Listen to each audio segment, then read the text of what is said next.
KF-21 보라매는 개발 착수 후 불과 9년 만에 무기 체계 통합과 시험 비행을 성공적으로 마치고 양산 단계에 돌입했습니다.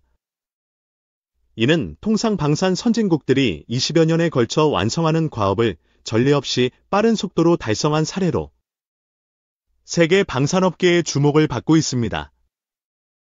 한국이 7월 10일 양산 1호기를 공개하자 이틀 뒤인 12일, 인도네시아 언론 조자카르타는 긴도네시아는 포기하지 않았다는 보도를 통해 자국 내 KF-21 경락고와 생산 준비 상황을 강조했습니다.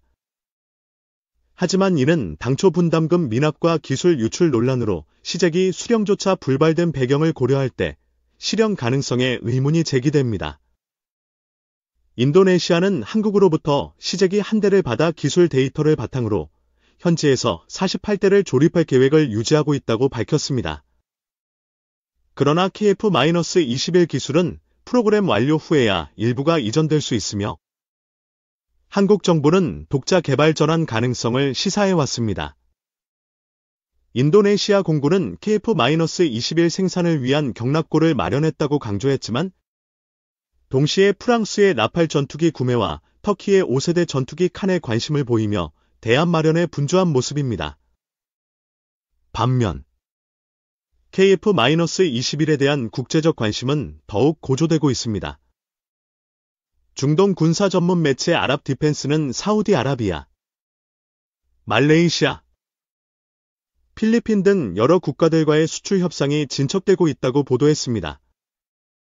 KF-21은 장거리 공대공 미사일 통합이 가능하고 디지털 플랫폼 기반으로 외국 기술 판매 승인 없이 독립적인 수출이 가능한 점이 강점으로 꼽힙니다. 특히 이 매체는 인도네시아의 20% 지분이 7.5%로 축소되며 사업 주도권에서 밀려났다고 분석했습니다. 인도네시아 언론은 포기하지 않았다고 강조하며 여지를 남기려 하지만 기술 유출 미해결, 분담금 미지급, 수출 우선권 상실로 실질적 영향력은 약화되었습니다. 결국 KF-21은 단순한 양산 단계를 넘어 전략적 수출 플랫폼으로 자리 잡고 있습니다. 인도네시아는 상징성과 링을 잃고 외부에서 아쉬운 시선으로 바라보는 입장이 되었습니다. 아랍 디펜스는 KF-21이 나팔의 지배력을 위협할 수 있을까? 라는 심층 분석 기사에서 사우디아라비아와 아랍에미리트가 KF-21을 선호하는 이유를 조명했습니다. 이 매체는 KF-21이 라팔에 비해 저렴한 가격으로 비슷하거나 뛰어난 성능을 제공한다고 평가했습니다. 라팔은 첨단 A사 레이더, 전자전 시스템, 다목적 운용 능력을 강점으로 인도, 카타르, 이집트 등과 대형 계약을 성사시켰습니다. 하지만 장기적 운용 비용과 무기 통합의 유연성 부족으로 부담이 부각되고 있습니다. 아랍 디펜스는 인도의 사례를 언급하며 라팔의 비용 문제가 심각하다고 지적했습니다. 인도는 2016년 프랑스 다소와 87억 달러 규모의 라팔 36대 도입 계약을 체결했지만 자국산 무기 체계 통합 과정에서 수백만 달러의 추가 비용이 발생했습니다. 더 개방적이고 유연한 플랫폼을 사용했다면 비용을 크게 줄일 수 있었을 것입니다. 이러한 문제는 인도에 국한되지 않고 라팔을 운영하는 여러 국가에서 반복적으로 보고되고 있습니다. 프랑스의 공격적인 전투기 수출 마케팅이 본격화되던 시점에 자국 전투기의 신뢰도를 흔드는 사고가 발생했습니다. 지난 6월 25일 아피통신은 프랑스 동부 샌드지 공군 기지에서 알파제트 전투기 2대가 공중훈련 중 충돌에 추락했다고 보도했습니다. 이 기종은 프랑스와 독일이 1970년대 공동 개발한 경공격기 겸 훈련기로 현재 프랑스 공군에서 훈련용으로 사용되며 우크라이나 조종사 양성에도 활용되었습니다. 이번 사고로 인명피해는 없었지만 2022년과 2009년 라팔 전투기 충돌 사고로 프랑스 전투기의 안전성의 우려가 커지고 있습니다. 이러한 추락 사고는 프랑스산 전투기의 수출 시장 신뢰도에 직격탄이 될 수 있습니다. 특히 알파제트 사고는 이집트와의 전투기, 수출 경쟁의 변수를 불러오고 있습니다. 이집트는 알파제트 40대를 보유하고 있으며 노후 훈련기를 대체하기 위한 신규 도입 사업을 진행 중입니다. 이집트 국방부는 37대 훈련기 도입을 추진하며 이탈리아의 M345, 중국의 L15, 터키의 휴르제, 체코의 L39NG와 경쟁 중입니다. 대한민국의 F-50 훈련기가 가장 유력한 후보로 급부상했습니다. 한국의 블랙 이글스는 F-50 기반 T-50 기체를 활용해 12년간 사고 없이 고공 비행을 이어오며 안정성과 신뢰도를 입증했습니다. 이 성과로 한국과 이집트 간 F-50 수출 협상이 탄력을 받고 있으며 최대 100대 규모의 수출 가능성이 점쳐집니다. 프랑스가 자국 전투기를 프리미엄 무기로 포장해왔던 전략은 반복된 사고로 균열이 생기고 있습니다. 반대로 한국산 전투기는 안정성, 경제성, 운용 편의성을 무기로 글로벌 시장에서 입지를 확대하고 있습니다. 이번 사고는 프랑스 방산 외교 전략에 심각한 영향을 줄 중대한 사건으로 평가됩니다. 이집트는 F-16 전투기를 240여 대 운용하며 아프리카에서 가장 강력한 공군력을 보유하고 있습니다.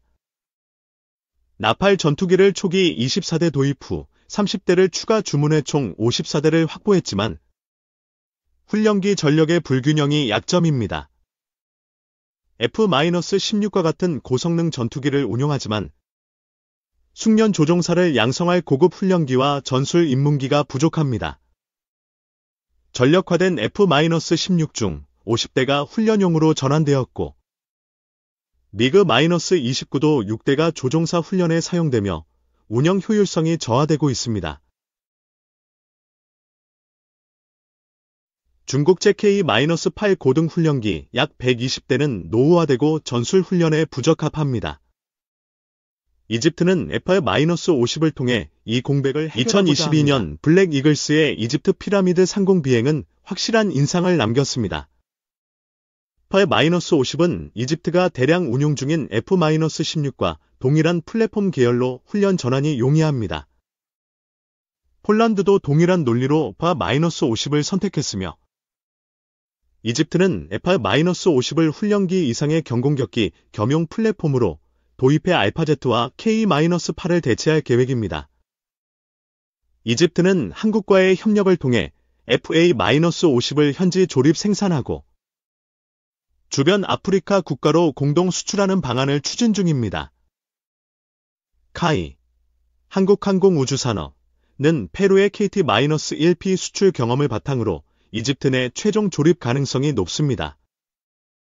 이집트는 노후 미라주 전투기 교체를 위해 KF-21에도 관심을 보이고 있으며 F-50 도입이 성사되면 KF-21까지 패키지 도입 가능성이 제기됩니다.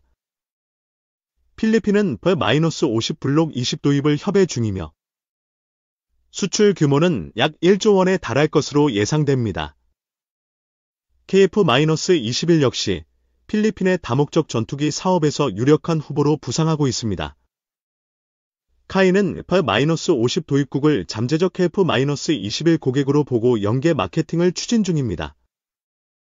이집트와 페루처럼 현지 조립 생산 모델을 확대해 KF-21 수요 증가에 따른 생산 부담을 분산할 계획입니다. KF-21이 글로벌 시장에서 높은 관심을 받는 가운데 인도네시아가 다시 주목받고 있습니다. 과거 기술 유출 논란과 분담금 미납으로 배제 여론이 높았지만 최근 조건부 참여를 통해 해외 수출 조립 생산 거점으로 활용 가능성이 거론됩니다. 인도네시아는 한국산 무기를 다수 도입해온 국가로 외교 관계를 유지하면서 수요 부담을 분산시킬 수 있습니다. 카이 입장에서는 동남아시아, 중동, 아프리카로 이어지는 수출망 확대의 전략적 카드가 될 수 있습니다. 최근 한인도네시아 방산 협력이 중요한 전환점을 맞고 있습니다. 신임 인도네시아 주한대사는 KF-21 기술 유출 문제를 최우선 현안으로 다루겠다고 공언했습니다. 한국항공우주산업은 인도네시아 정부와 930억 원 규모의 KT-1B 기체 수명 연장 계약을 체결하며 실무 차원의 협력을 보이고 있습니다.